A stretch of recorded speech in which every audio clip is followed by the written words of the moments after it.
ওই ভাই বোঝে যেই ভাই প্রবাস জিন্দেগি কাটায়। প্রবাসে না গেলে কষ্ট বোঝা যায় না।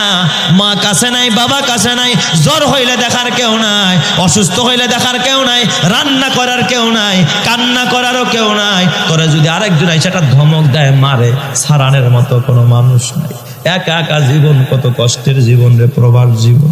এর থেকে জেলখানায় বন্দি থাকা আরো ভালো। এত কষ্ট করে আমার প্রবাসী ভাইয়েরা, আমার যুবকেরা, ও এলাকার মা বোনেরা, ও বিবিরা, যার স্বামী প্রবাসে থাকে, বিবি গো, কথা দিয়া স্বামীরে কষ্ট দিবি না।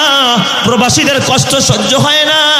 এ আমার বাজার, ওই 10 জন প্রবাসীর ভিতরে এক প্রবাসী ভাই আমারে বুকে নিয়া হাউ মাউ করে কান্দে। আমি বলি, যুবক রে, তুই এত কান্দুস কা? তোর চোখে পানি কা?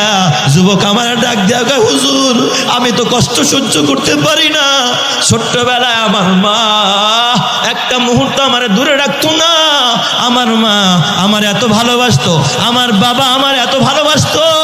আমি বিদেশ আসার পর আমার মাকে এমন একটা দিন যায় না আমার মার আমি ক্রন্দন করতে দেখি না।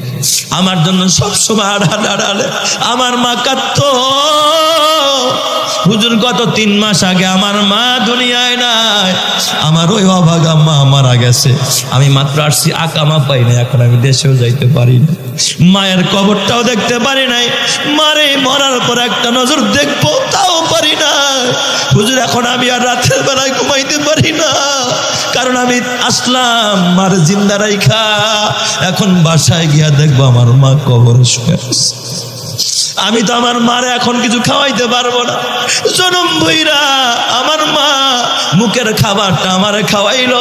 জনম ভইরা আমার মা আমারে আদর দিল, সোহাগ দিল, ভালোবাসা দিল। আমার জন্য আমার মা এত কষ্ট করলো। কিন্তু আমি প্রবাস জিন্দেগিতে এখন টাকা কামাই, হয়তো লক্ষ লক্ষ টাকা নিয়ে বাসায় যাব, কিন্তু মারে পাবো না।